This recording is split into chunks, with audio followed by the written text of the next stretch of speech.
Poe was born a poet. His mind is stamped with the impress of genius. He is, perhaps, the most original writer that ever existed in America. Delighting in the wild and visionary, his mind penetrates the inmost recesses of the human soul, creating vast and magnificent dreams, eloquent fancies, and terrible mysteries. Quote from George Lippard in The Citizen Soldier of Philadelphia on November 15th, 1843. Good Yay. evening, Poe fans, and welcome back to one of our degree episodes. Dun, dun, dun. Hi, Jeanie. How's it going? Carmen, it's going pretty well. We don't have any tornadoes in sight, no thunderstorms looming, so all seems to be quiet on the eastern, western, middle front of Tennessee. That I know, it's fantastic. Actually, it was beautiful enough for me to go out and work in the front yard today. So, yeah, flower Yeah, bed I actually went out myself. Yay. It was wonderful. And then I was like, nope, gotta go back, hide in my apartment. Yep, there you go. There you go. They want to burst into flames like a vampire. Okay, yeah, no, let's not do that. So, Jeanie, what are we talking about in this degree episode? Well, considering we are under the literature umbrella, we are going to talk about poetry because in the month of April, it is Poetry Month. And Yes, specifically, we are going to discuss Edgar Allan Poe's mastery in that wonderful world of figurative language. yes. And some people don't want to go there because Mhm. it's abstract. There's Yeah. very little that's concrete. It's all about the abstract. Yeah, it is very much the equivalent of the opposite of literal. Yes, It is the figurative. So exactly. it's just, exaggerations. That's the one thing that always describes figurative language. It's an exaggeration. And it's like, having butterflies in your stomach. If you have butterflies in your stomach, we got more problems than, if you got a little butterfly, then you've been eating some stuff that you probably shouldn't have. That is very true. Especially if they're still alive. That's just creepy. Yeah. I think about that. Yeah. That brings a whole nother horror thing in there. And we're not talking about horror this time. We're talking about figurative language. That's right. Yes. So help us celebrate National Poetry Month by Exactly. hanging out with us and listening about figurative language. Hmm. With Jeannie and I both being English teachers, it is near Hmm. and dear to our hearts. Yep. Poetry is very near and dear to mine, and Mine I too. love it. Love to write it, love to read it. And Hmm. I think, Jeannie, you have some examples to share just to kind of provide our audience with some of the ones that probably, I'm sure you chose some of the top. The top six, basically, that most of us have used or know about in figurative language. And some are just so simple, and some are very hard. I know, especially when I used to teach it, the kids would always get mixed up. It's easy in one sense and hard in the other.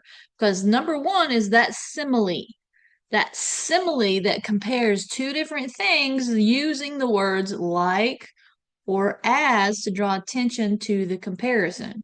So if you Exactly. use like or as, for an example, the very mystery of him excited her curiosity like a door that had neither lock nor key. Uh-huh. Specifically, that was from wonderful, Gone with the Wind with Margaret Mitchell, you Nice. know. Very nice. So using the like that brings it that a door that has neither lock nor key and using it to describe the mystery of the person, Mr. Rhett Butler himself. So, and then a metaphor. What's a metaphor? Place where the cows live. But okay, no. Sorry. Bad joke. Bad joke. All right. A metaphor describes an object or an action in a way that isn't literally true, but it helps explains the idea or make a comparison. So it's a lot like a simile, but it doesn't use like or as. That's always the trick that the kids always trip themselves up on. I want to, So, I agree totally with that. And mhm, one of the ways I always teach it now is mhm, something equals something. I tell them to think mhm, about it like a math brain. mhm. And when you have that, like each side of the equation, they have to equal each other. And the kids tend to get it better whenever I explain Yeah, it that way. yeah. And it's just always like you're comparing apples to oranges without using like. This is Yes. the way I always told them. And then, of Absolutely. course, personification. Now, personification was always the easiest one for me to describe because it's giving human characteristics to non human or abstract things. For example, in the wonderful world of the Lion, the Witch, and the Wardrobe, Hmm. the King Aslan, I think that was his name, right? That's Aslan? right. Yeah, that sounds right. Yeah. The king Been a who was while. was a lion, but they gave him human characteristics. He could Hmm. walk, he could talk, he was running a kingdom. So that's about the personification going on there. And then hyperbole. I love hyperbole. Not hyperbole. Yeah, not hyperbole. Please, no. It's hyperbole. Yes. So it's the great exaggeration, often unrealistic, to add emphasis to sentiment. For example, from The Telltale Heart from Edgar Allan Poe. I heard all things in the heaven and in the earth. I heard many things in hell. How then am I mad? Talking about a major hyperbole and exaggeration, really can't hear all the things in heaven and earth and in hell. Right. Just doesn't And, work that way. many times hyperbole comes with that qualifying word all. Hmm.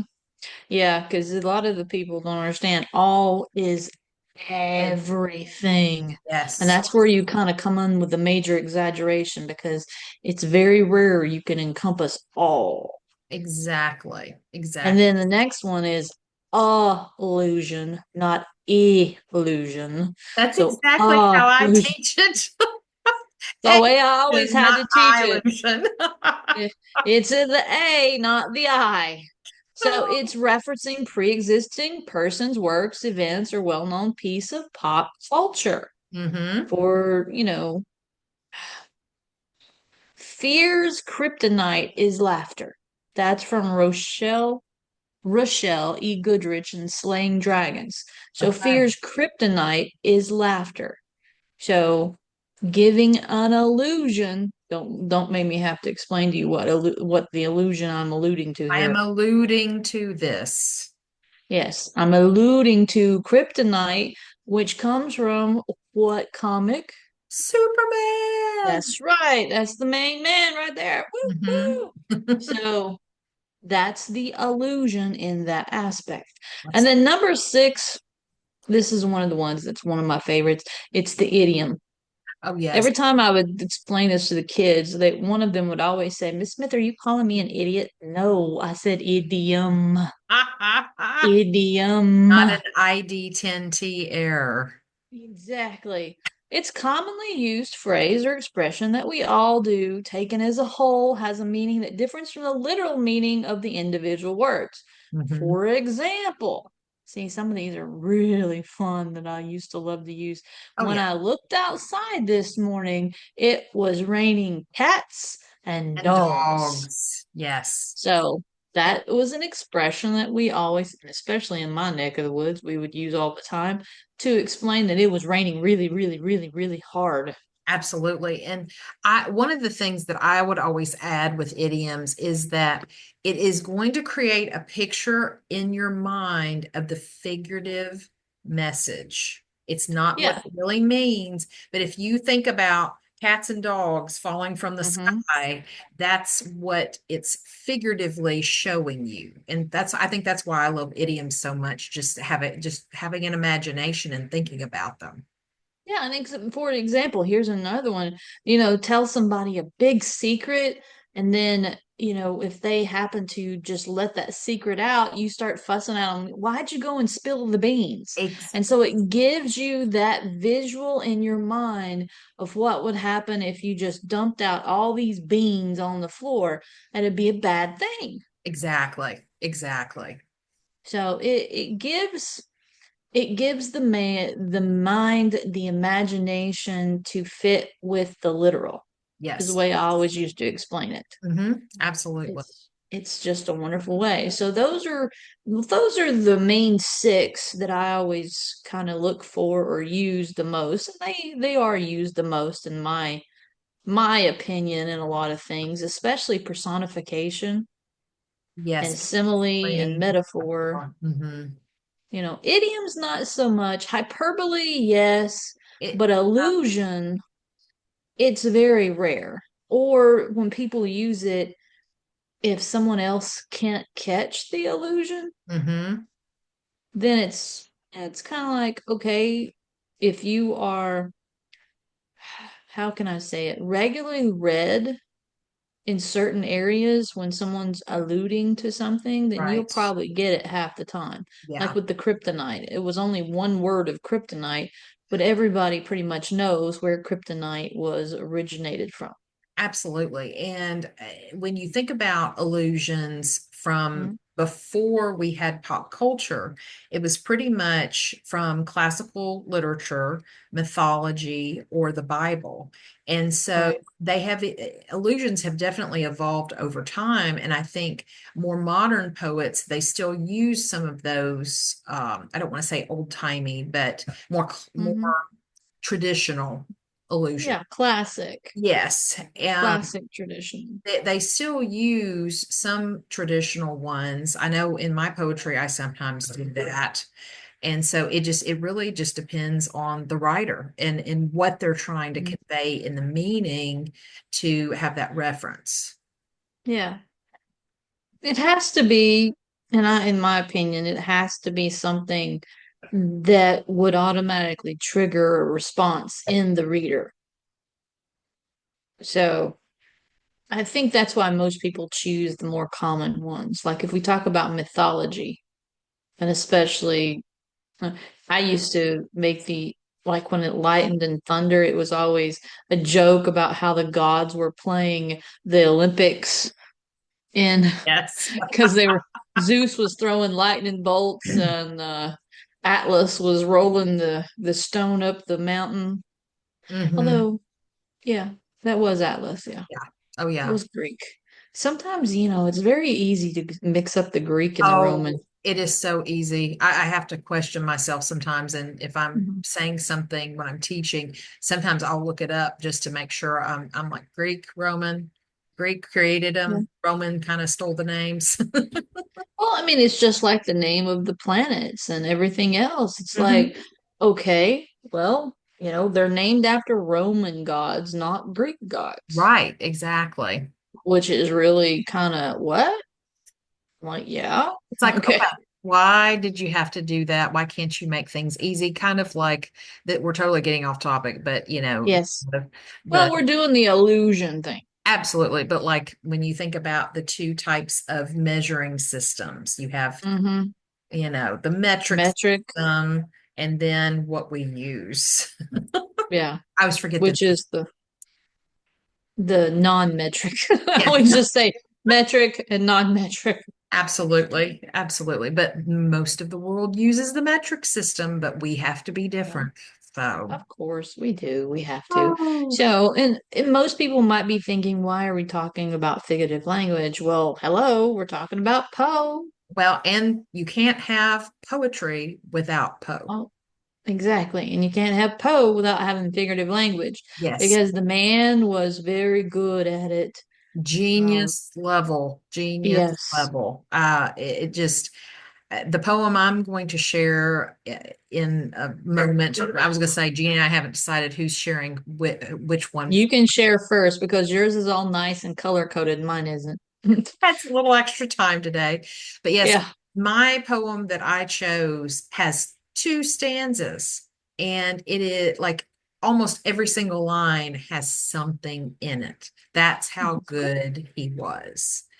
And yes, I did color code mine. And I also decided to choose the poem that I did because it is a very abstract concept, but because it's kind of like, the figurative is so abstract. I was like, okay, let's just throw all of it in here. So, all right, Yeah. I'm going to share my screen Okay. and find it. Here we go. And so I chose a dream within a dream. And when you think about a dream within a dream, you've got Mhm. life, you've got a person having a dream, but then also having a dream within that dream. And so Mhm. the best concept that kind of, I guess, modern day to kind of think about it is the movie Inception, because it's got all Mhm. of those dreams. And it's like at the end, I don't want to give anything away, but it's like what was reality and what was a dream. So it's kind of cool Oh, to think yes. about. So with this poem, as you can see, like I said, there are only really three full lines that I did not mark. And I do have a few different types of figurative language devices that Jeannie did not mention, but one of them is probably more common than the other ones that I'm going to talk about. So let's do the ones that Jeannie went over first, just because it'll be easier, just because you've got the information. So with personification, giving characteristics to an inanimate object, making them human, you've got, yet if hope has flown away, hope cannot fly. Mhm. And so in a way, it's a little hyperbole too, or hyperbolic. Mhm. I like saying hyperbolic. Hyperbolic. Well, that's a whole different thing. I Hyperbolic know. chamber, you know. So, And then another line of personification of a surf tormented shore. The shore, like the picture behind me, cannot mm, be tormented. It doesn't have feelings in order to do that. exactly. And I'll explain what the asterisks are in when I go over the other ones. And then one from the pitiless wave. A wave cannot feel pity. No, at least you don't think so, because it Right. technically it is living per se, but it is not a um thinking, breathing, Yeah, intellectual, exactly. object, It's not a subject. brain. Yes. It Mm-hmm. has lots of things, but a brain, well, it's got lots of brains within it. Oh, well, that's true. That's Yeah. true. Okay, so I'm going to go next to hyperbole. Like I said, I'm going to go through the ones that Jeannie mentioned. So hyperbole and exaggeration, all that we see or seem, that all qualifies it. We cannot see every single thing or Mhm. seem every single thing. So it jumps right out there at you as hyperbole. And then it's repeated a little bit differently, is all that we see or seem, because it's forming a question to the next line. And so what I think is really kind of cool with both personification and hyperbole, look how nicely it's spread out. It's like Yeah, personification, you've got something kind of at the beginning, the middle, the end, and then hyperbole is in both the end of each stanza, but it also mhm, ties into just the repetition, which is also a poetic device. But absolutely. we're not necessarily we'll talk about it, mentioning it here, but not as much. Okay, so all the other ones in here are not ones that Jeannie mentioned. And so Mhm. I'll just jump back to alliteration. So alliteration is when you have similar words that start with the same sound at the beginning of it. It's actually a sound device. And so if you think about from childhood, Peter Piper picked a peck of pickled peppers. Sally sells Mhm. seashells by the seashore. Down seashore. Yeah. And so I have tried to master saying that little bit faster than saying it very slow, just because it flows better. How much wood would a woodchuck chuck if a woodchuck could chuck wood? Exactly. And so if you notice, so those are orange. There's several in here. So you've got that my days have been a dream. You've got the days in the dream. Then you've got Mm-hmm. at the end of the first stanza is but a dream within a dream, even though the word is repeated again, it still counts. Mm-hmm. And and I hold within my hand. And then the next line I love, grains of the golden sand. And then this one is just beautiful alliteration. While I weep, while I weep. Yep. That one's really cool. And then at the end, but a dream within a dream. So he likes the alliteration, and he's got a lot of that in The Raven too. Yeah, and alliteration is always useful, especially in poetic device for helping with rhythm. Absolutely. Yeah. And the two that kind of go hand in hand, and I'm going to jump to those next, are assonance and consonants. And so Mm-hmm. consonants is when you have a similar consonant sound within a line of poetry.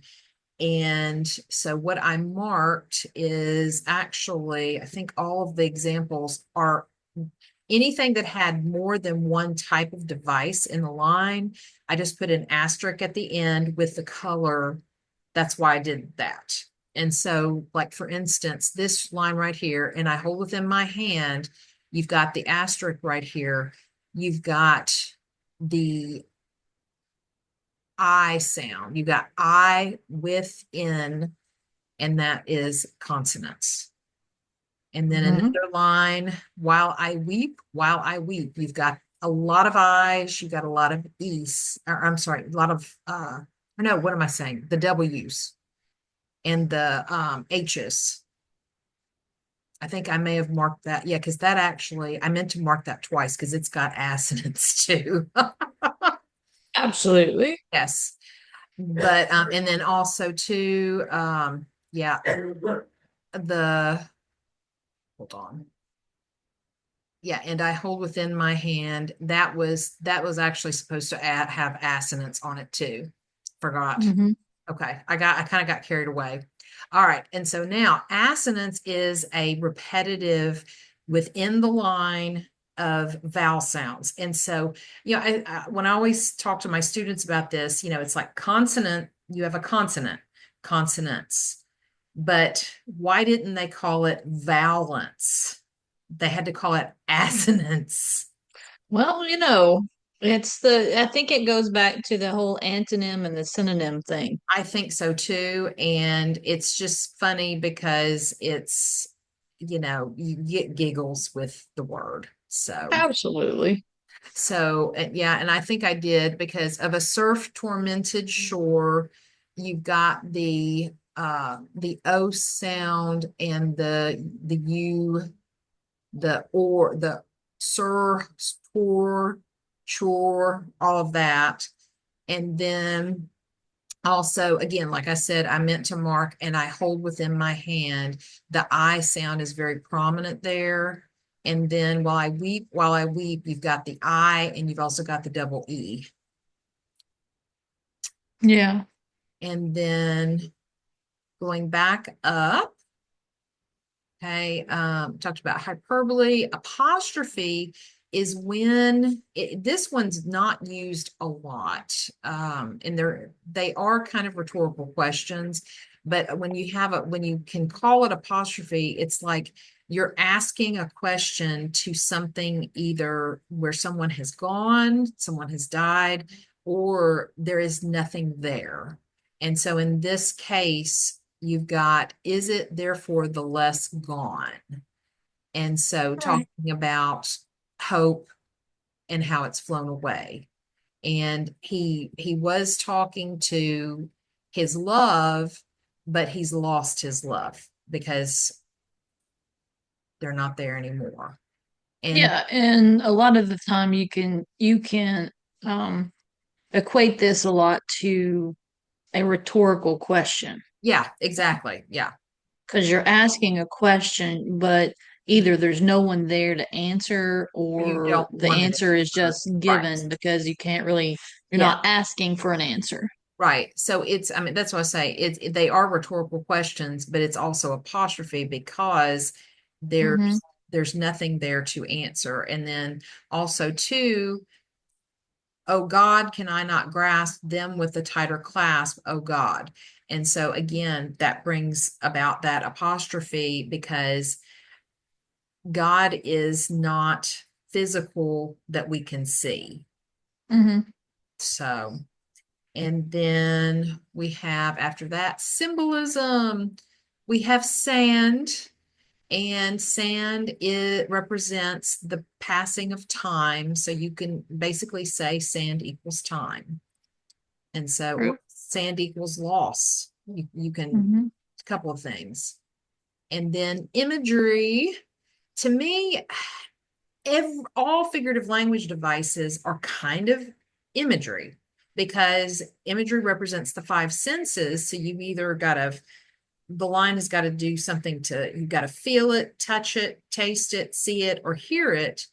And some things like, yet if hope is flown away, I didn't mark that, but it technically you're visualizing something with that line.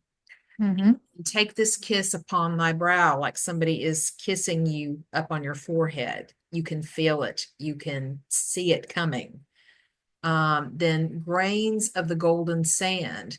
You can see the sands of time basically creeping with the next line through the fingers to the deep waters of the ocean, feeling the loss of the love that he's feeling in this poem.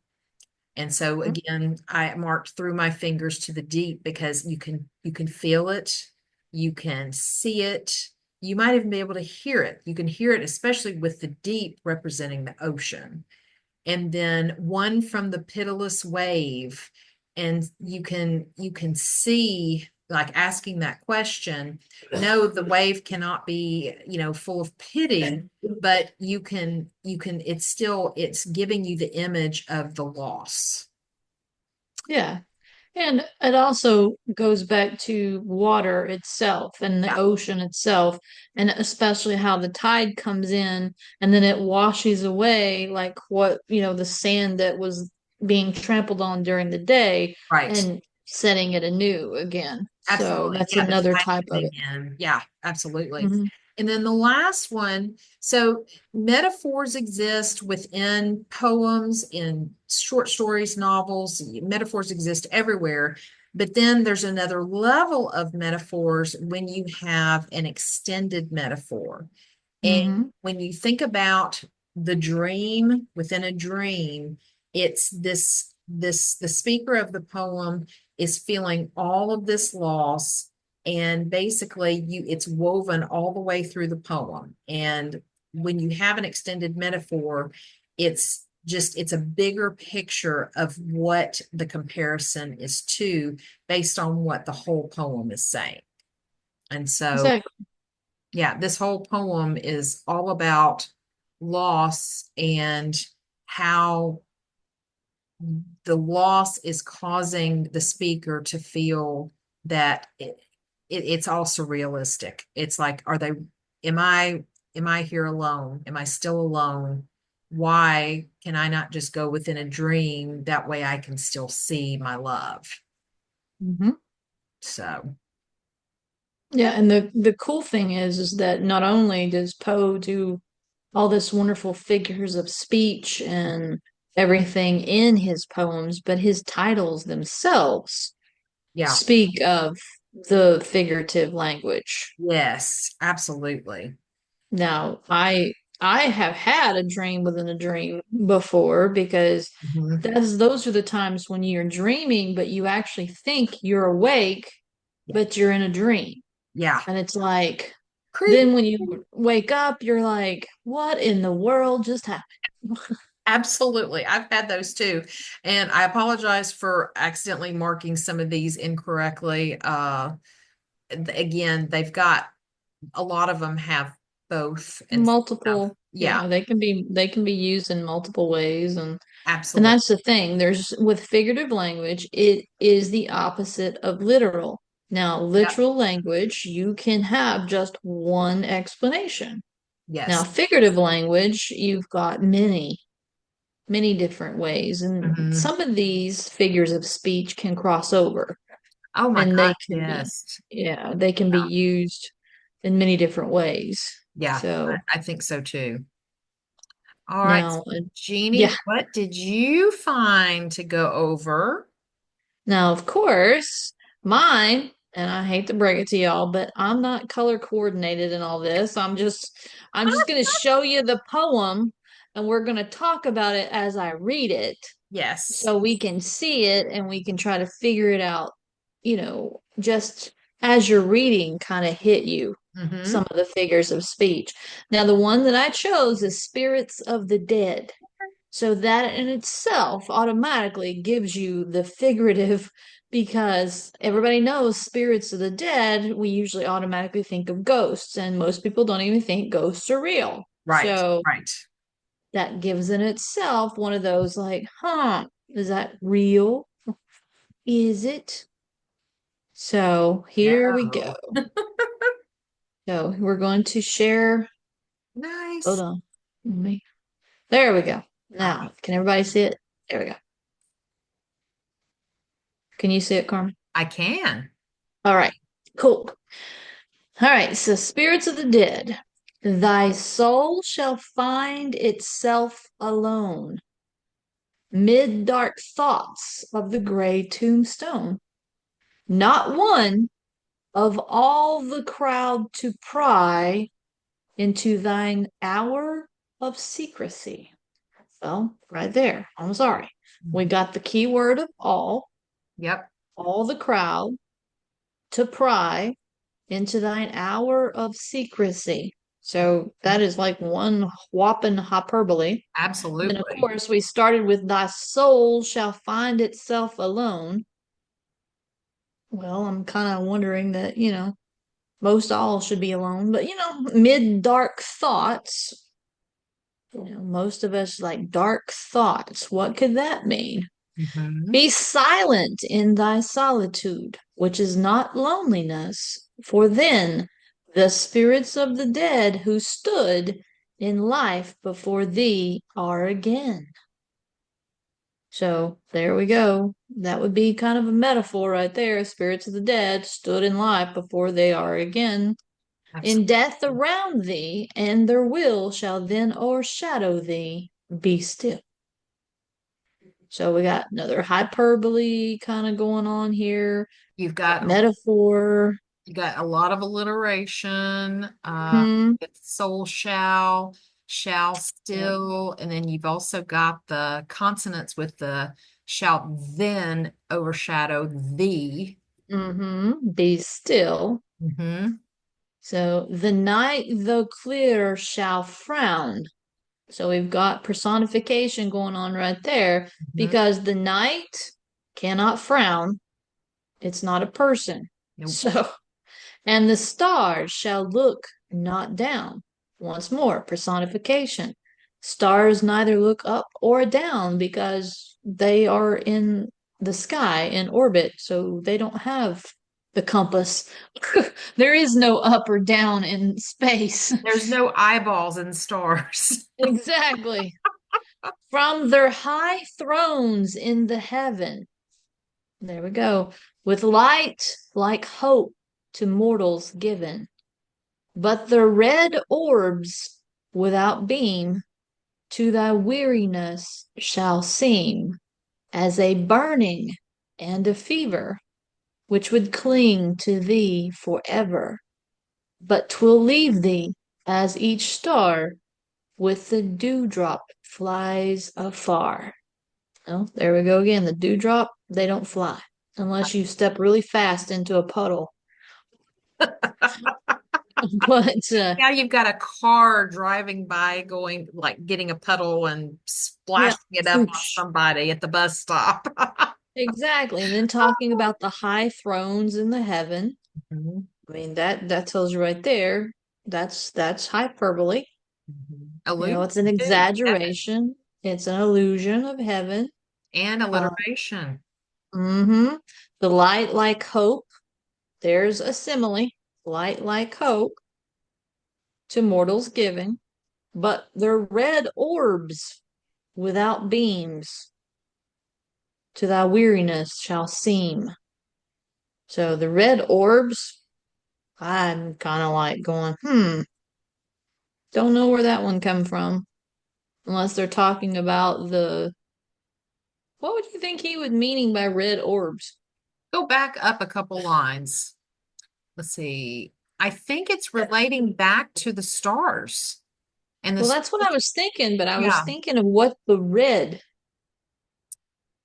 And well, when at first I was thinking the sun, Mhm. but you would only, I mean, you would have more than one orb or like ray from the sun. Well, But that's the thing that says without beam, true. because I was And thinking that's, rays would be beam. yeah, because that's kind of where I was like, well, but and so I'm thinking that he's referring back to the stars.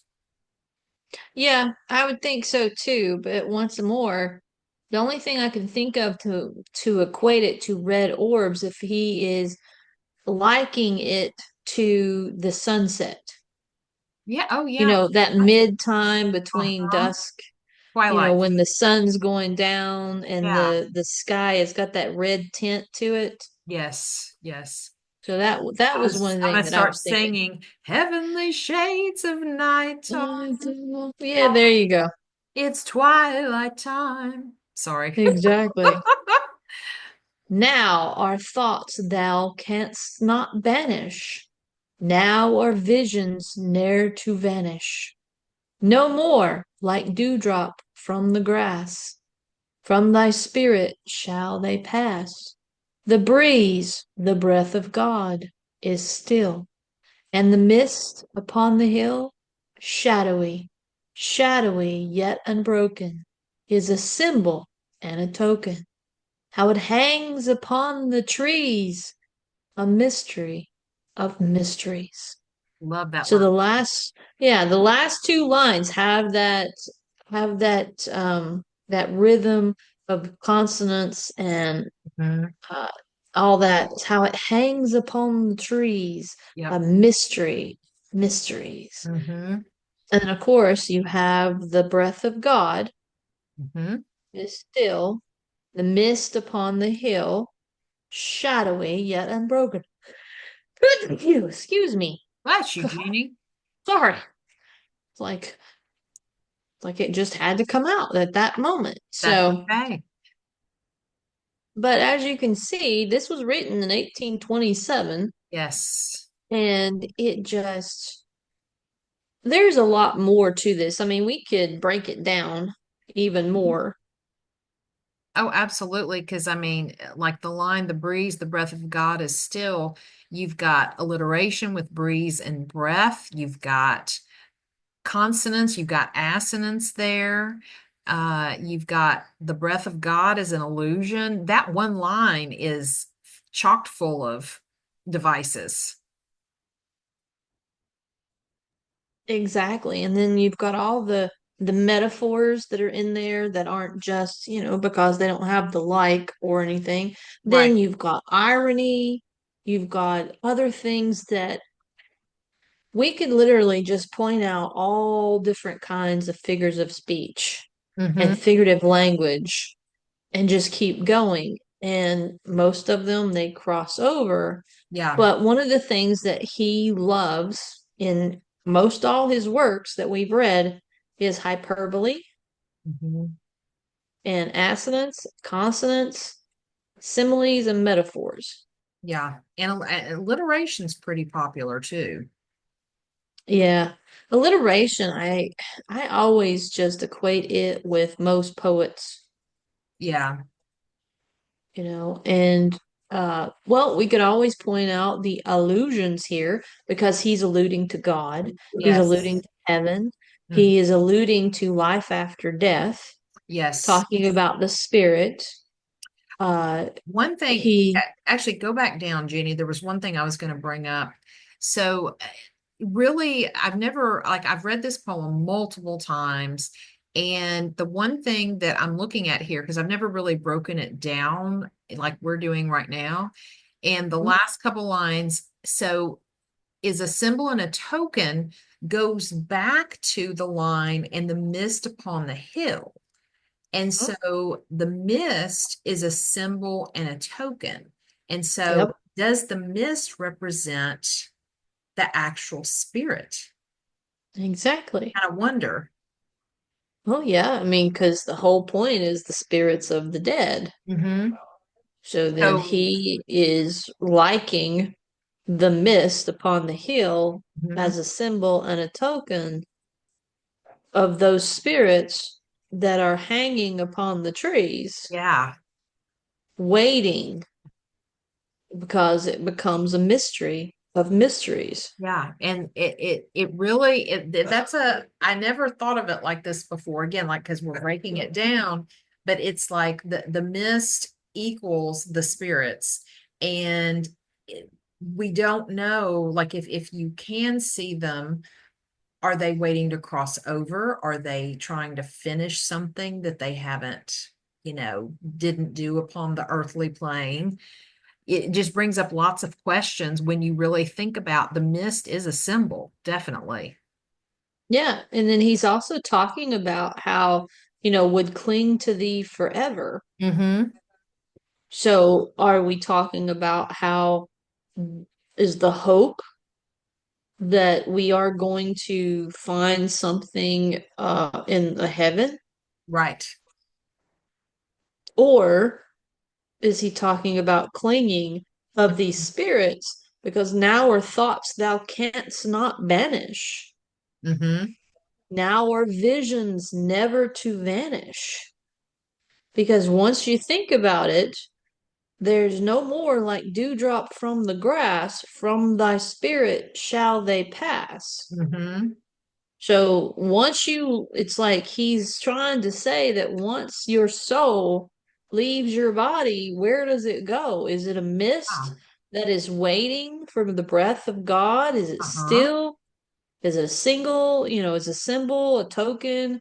This whole last stanza, in my opinion, is just chock full of just figurative language. Absolutely. It's the question of what happens in the afterlife. Yeah. I mean, his last line, a mystery of mysteries. Exactly. Yeah. That's pretty cool. And yeah, that's why that's why most of the time poems, if you just read them and you get spoken to Mm-hmm. as the reader. Yeah, Every little thing speaks to each reader differently. I agree. And that's why But then, yeah, go yeah, ahead. go Go ahead. ahead. No, I was just going to say, and it makes even more when you start breaking down what, what devices are used to trigger those in the reader. Mm-hmm. Like, think about it. The very first thing, thy soul shall find itself alone mid dark thoughts of the great tombstone. So, just within those two lines, he's saying that if you're standing in a graveyard and you're standing at a tombstone, your soul is going to find itself alone, Yeah. and And not looking one. Yeah, and What? looking at the gray tombstone, Mhm. reflecting upon your life, probably Yeah, before the afterlife. yeah, and be silent in that solitude, which is not loneliness. Hmm.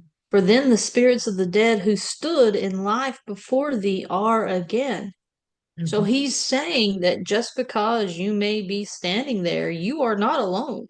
Yeah, Because looking at that tombstone, you can be silent and you can but still feel in death around thee, and their will shall then overshadow thee. Be still. Yeah, and the line, the spirits of the dead who stood in life before thee are again, it reminds me of Annabel Lee with her high-born kinsman came and took her away from me, as Mhm. they are the spirits coming to gather Annabel Lee to take her with them to the afterlife. That little part right there reminds me of that. Exactly. And then in the next, the next stanza it starts, the night though clear shall frown, and the stars shall look not down from their high thrones in the heaven. Mhm. So he's just once more he's giving the illusion Yep. that the stars are in heaven. Mm-hmm. So you look up and you see a glimpse of heaven when you look at the stars. Yes. Mm-hmm. With light like hope to mortals given, but the red orbs without beam to thy weariness shall seem as a burning and a fever. So he's saying that when you look up at the stars and you see these red orbs, it's kind of like having a fever or a burning to where you feel like you're sick. Is this true? Is this not? Is this a Yeah. fever dream? That's a good way to say it. Yeah. Yeah. Which would cling to thee forever, but 'twill leave thee as each star with a dewdrop flies afar. So Mhm. basically, he's saying that once the sun comes out and the stars disappear, it will leave with you that burning and fever will be gone, just like when the dew goes away. Yeah. That's really kind of cool. The one thing that I think is really neat because just for our listeners and our viewers, neither Gina nor I told each other what poem we were going Mm-hmm. to analyze before we decided to record. And both of our poems have lines with the word hope capitalized because Yep. mine was, yet if hope has flown away, and yours was, I don't remember off the top of my head, the, Hold on. It's with light like hope to mortals given. yes. So I think that's very interesting. And if you read enough of Poe's poetry, he does reuse some things, not in the same exact way, but it, there's reminiscences of things from each poem sometimes. And also, if you pay attention to what he capitalizes, Hmm. that in itself gives it personification Yeah. because he's capitalizing H in hope as giving it Yeah. an entity of a person or something that everyone looks towards, like with God, Hmm. like with heaven, Yeah. hell in itself, capitalized because it's a place. Right. So the Right. noun's a person, place, and thing.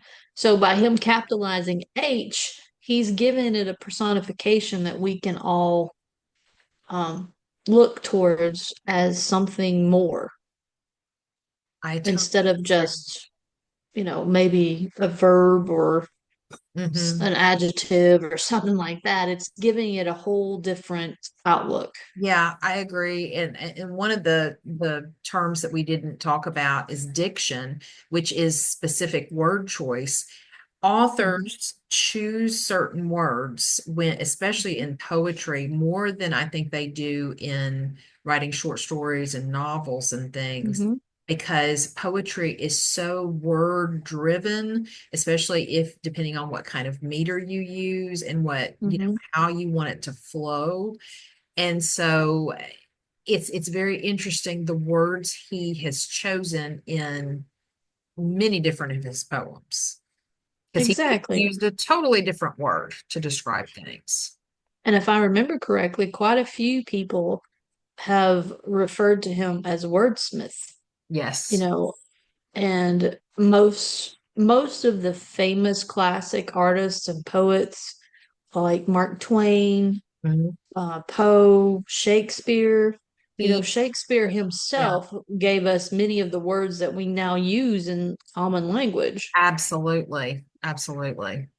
So choosing the right word in the right structure of the sentence Hmm. gives gives a whole different meaning than just saying, the night was clear and the stars were just there.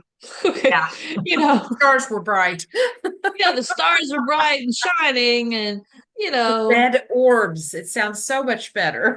exactly. It gives it an ethereal thought because Yeah. that was his whole thing. Like I was telling with the title, Spirits of the Dead, he Yeah. automatically is invoking in you a thought of what he's talking about. He's talking about ghosts. He's talking about something that is supernatural, that is outside the norm. Yeah. So, Absolutely. Yeah. It's beautiful and brilliant. And yes, I used mhm. alliteration on purpose. Nothing wrong with that. Now, there's one, and this is one thing you don't see a lot of with Poe, but Yeah. there's one figure of speech that is my fave, which is the pun. But, Poe didn't use a lot of puns going on. Yeah, and if he, I'm trying to think, he does that more in short stories with his Mhm. satire, but Yes, and sometimes they're more, it's almost like kind of like an extended metaphor. It's an extended pun, the whole short story, yes, when you think about it. exactly. Yeah, Because most people they attribute puns with comedy. yeah. They think that goes along with the comedic side of making Mhm. people laugh, the satire and stuff like Yeah. that. They don't realize that puns are a figure of speech that you can use in any parts of language. Mhm. Oh yeah, absolutely. They're fun. Sometimes, yeah, they are fun. I think The that's why pun they're is called fun. fun. Yeah, because right. They just, yeah, they put the fun in the pun and the pun in the fun. So, Yes. hey. And so every April, when we are having our Poet Like Poe poetry contest, we want Exactly. to talk about different styles of poetry or figurative language devices and things Hmm. because the contest is very special to us, and the each year we keep getting more and more submissions from people, and the talent is fantastic, and they Hmm. all have had lots of different figurative language devices used, which is exciting. Exactly. Mhm. And everybody knows that Poe himself did not have a structured way of writing his poems. Each one had a different. Now, he did have a structure to himself, but Mhm. it wasn't one that we think of like with Shakespeare. Shakespeare was all about the iambic pentameter, Right. Yes. the emphasis on every fifth syllable. Exactly. So, Yeah. but Poe's, each one of his poems, they have different amounts of stanzas. Like you said, Dream Within a Dream was only two stanzas.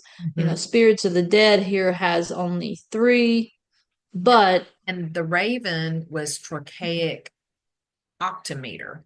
It's like it's exactly, focused on the eight syllables. Yeah, per line. exactly. So Mhm. there is no, I guess what I'm leading up to is there's no Yeah. right or wrong in No, how you write your poetry. no, absolutely. Most of the time, it is all about, like here with Spirits of the Dead, it's all about conveying that emotion, that feeling, just what you want to say and how you want to say it. Absolutely. And don't force it. Let it Nope. come naturally. And as Jeannie and I have talked, we've talked about this with Wayne O'Brien. Hmm. It there's times where your muse, however, whatever you want to call it, just your internal voice or whatever, is giving you lines of poetry or a story Hmm. idea. Write it down, do a little voice recording on your phone, because if you don't do that, you're going to lose that information, and it may be something that the world needs to hear. And so Yeah. take the time to do it, and try to write it out, because you're being told that for a reason. Yeah. Your brain and your mind, your body, your soul, everything is giving you an outlet. Mhm, In my version of poetry, it's mhm. always been an outlet for whatever needs to be. Like if it's something in my soul that needs to be said, if Mhm. it's something in my mind that can't get something straight, Yeah. or it could be the stress in your body that just needs to get out. Yeah. Yeah. There's sometimes you just don't know why, but it makes you feel better when you do it. Exactly. So, and there's no there's no rhyme or reason as how you do your poetry. That's right. So Yeah. that it's a little different over the years that, when I was being taught and all my wonderful English degrees, that, learning about the quatrain, learning about cinquain, haikus, all those standard different ways of writing from different parts of culture. But the one that always is always free verse, which just lets you let it fly. Yeah. Just And then let it streams of loose. consciousness. Now, streams of consciousness, I'll have to say, is one of the most difficult and very hard to control and get people to accept, Yes. and most of the time, because sometimes the streams of consciousness can be so disjointed Hmm. that it really doesn't give you that story, doesn't really pull you in as a reader. It's extremely abstract. Yes. Exactly. So it's not that it's, not good. It's not that it's Mhm. not set up for someone to enjoy. It's just that it is extremely difficult because it is a stream of consciousness. Yes. You Absolutely. have to follow it. So it's like a roadmap. Sometimes if you follow like the GPS and it takes you 100 miles out of the way and you're going, what in the world? I was just going 2 blocks down the road. Right. But a stream of consciousness poetry took you on a nice little road trip and Yeah. then right back. The And scenic you're going, route. yeah, took you on the scenic true. But Oh, sometimes they're just as fun and yes. they give you more because as any of us that have done a lot of reading and poetry and everything, they always say that the road less traveled, Mr. Robert Frost, one of my favorites, Yes. diverge into chew. So you never know where it's going to take you. It's mostly all about the journey, not where you get in the end. That's right. That's exactly right. So, so yes, our poetry contest Yes. is currently going on from Yes. April the 1st. Submissions are accepted through May 15th. Yes. And go to our website, www.sixdegreesofpoe.com, and Dun, find dun. the 2025 third annual Poet Like Poe Poetry Contest tab. And there Yes. is a link for you to submit your poem. There's guidelines. They're very simple guidelines. It pretty much gives you a lot of freedom to write what you want, but Mhm. write it in the vein of Poe. Think about Yes. the styles he used. Think about genres he used. It doesn't have to be horror. It can be, he wrote multiple different genres. And so like a satire poem would be very appropriate. Yeah. Or an He ode. wrote He satire. was very good about writing odes, Mm-hmm. especially to his Absolutely. love, his lady loves. He got the ode going on. Yes. And the contest is free and there are prizes. So, Mhm. For first, second, third, we and have the prizes for those. We have our judges on standby, ready to start judging mhm, on May the 16th. that's right. And so the two categories we have to enter, if you're 11 to 17 years old, you enter the youth. And if you are 18 plus, for the adult category. Right. And the winners will be announced on July 1st. Dun dun dun. Yay! Yep. So this is why another reason we chose talking about figurative language to give you a little help if you want to just think about it. And Absolutely. you don't really, and this is another thing, you don't have to overthink it. No, Because sometimes, as in this reading, I guarantee you, Poe didn't sit there and go, oh, I need to use this figurative speech. I right. need to use this type of language. I need to do that. No, he literally wrote, and I guarantee you the man probably didn't even go back and think about figurative language. Mm-hmm. That's So true. it's not about that. This is just to help you just think about how you think about things, how you explain things. Exactly. And one other thing that Poe did, as we know, is because there are different poems have multiple versions that he Mm-hmm. did. He edited his work up, Oh, until he absolutely. died. And that goes with poetry and his short stories and things. Mm-hmm. And so don't be afraid once you've written it out and you don't like something, edit it, change it. Mm-hmm. That's okay because you want to make it what you're trying to convey to the reader.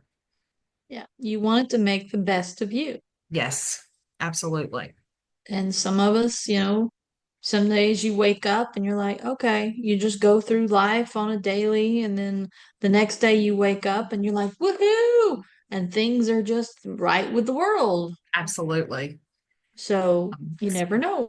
that's right. And some other things we want to share. So our next Poe Unplugged is April 29th. That's at 7 p.m. Central Standard Time. If you also go to our website, you go to Poe Unplugged on the website, and there is a link to register. This month, we're going to be reading an essay by Stephen King, and it's the genius of the telltale heart, something like that. But it's a Yes. book edited by Michael Connolly. And Jeannie, do you remember the title? It escapes my brain for just a minute. I'll talk about it. Hold on. Yeah. Well, Yeah, hold while on. You keep talking and I'll find yes, it, right? and it just escaped my brain. And so we're reading that essay by Stephen King about Poe and Poe's Telltale Heart. And then we have kind of asked on the website, if you haven't read Telltale Heart in a while, you might want to reread it. And then if you can find, Stephen King wrote a short story called The Old Dude's Ticker, which is his version, a modern version of the Telltale Heart that he wrote in the 70s. And so we're going to Yes. also discuss that as well. Yes, the book is The Mystery Writers. It isn't In Hold the on. Shadow of the Masters. It's Mystery Writers American Presents In the Shadow of the Master, Right. Classic Tales by Edgar Allan Poe, and essays by Jeffrey Deaver, Nelson DeMille, Tess Gerritsen, Sue Grafton, Stephen King, Laura Lippman, Lisa Scotland, and 13 others. And it's all edited by Michael Connolly. Yes. And that our Poe Unplugged is also free. And if you do register, we will send you an email the morning of the event, which again is April 29th that evening. And we have tons of fun. And if you've watched or listened to any of those episodes, you know. So come join us.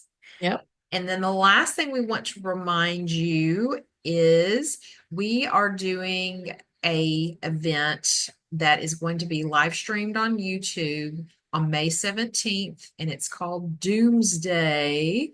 Jeannie, Dun, dun, you dun. want to talk more about it? Yes, Doomsday is in connection with the National Edgar Allan Poe Theater, Society theater, theater. Yeah, you know. theater. Um, Theater Society. So I was, just add that in there. Out of Baltimore, Maryland. They started this, I think this is their third year. This Fourth, year will I be think. third I think or maybe, fourth year. yeah. And when they started it, it's a play off of kind of what they do in Ireland to celebrate. Ulysses by James Joyce. Exactly. Thank you. I couldn't remember exactly which one. I knew it was Right. James Joyce, but I couldn't remember exactly which one. And they call that one Bloomsday. Yes. So Alan Zavostovich at the Alex. National, Alex. Yeah. that's what I said, Alex I thought you said Zavostovich. Alan. I thought you said Alan. No, no. The Alex and the Zavostovich kind of like mixed in together there. Gotcha. Okay. So he decided to create something called Doomsday to Yes. celebrate Edgar Allan Poe, the master of the horror. So it is a 24-hour reading readathon Hmm. of Edgar Allan Poe's works. Now, this year, he has asked 6 Degrees of Poe to start our own section here in the Nashville, Tennessee area. And we agreed. However, we are not doing the full 24 hours this year. We are only doing 8 hours. Yes. So, but that's okay because we've Yes. got some wonderful people joining us. We We do. have retired professors. We have what's this radio Teachers, personalities. We have teachers. We have educating a directors like former from horror Hermitage. host. Yes, former horror host. We Mhm. have all kinds, and we are doing it as a fundraiser for our local national Nashville. Good Lord, Nashville and Nashville sounds so good. Nashville Humane Association. Yes. Yes. I I always always have say to make sure I society. say it correctly. Yes. Nashville Humane Association. And we Yes. chose that one this year because we wanted something that would tie to Poe. And as everybody knows, even though Poe wrote a few rather black cat things about torturing animals, it Mhm. wasn't really because the animal got its revenge. But he was an animal lover. He loved birds. He had his own cat, Katarina, that sit on his shoulder while he wrote. So we chose the Nashville, Association to help them out with our reading, our Yes. readathon. Yes. So it's going to be May the 17th. We are going to be live starting at 11 a.m. Mhm. via our YouTube channel, and it'll go to 7 p.m. So our 8 hours is going to start 11 a.m. Central Standard Time, Which is 12 p.m. Eastern Standard. Eastern time. So that's why Yes. we moved ours up an hour. So we're basically starting at the same time as the East Yes. Coast. But he's Exactly. also got other areas. Ohio Poe fans with Mel Grosvenor is going to be doing Hmm. readings. Also in the UK and Brazil. I think Brazil, is and France there's, one too? I believe, I can't remember if it's Italy or I France. can't. Yeah, it's one of the two. Yeah, it's international. It's international. Yes. So it's, please come out, join us, help support our fundraiser. You can go catch their 24 hours when you get tired of us. But But but it is going to be a back-to-back readathon of Edgar Allan Poe's works. absolutely, yes. So And our section, every work we're going to do, poetry and short stories, nothing is being repeated. So that's a really cool thing. yeah, it's just 8 hours of non-repetitive. Now, if we were doing the 24 hours, that'd be a different time. Yeah. We But since we're just doing 8 hours, now it is going to be uh on our YouTube live channel. Mhm. It's at Poe Unplugged 3978. Yes. If you aren't already subscribed, please hop over, Yes. take it on. So, we Like are what going we to be do, live. subscribe, and that will be lovely. And, Mhm, thinking about, how this doomsday event is growing throughout, the United mhm. States, other countries, the more we Poe, the more we grow. Bro, woohoo! Yeah, that can be weird when you say it that way.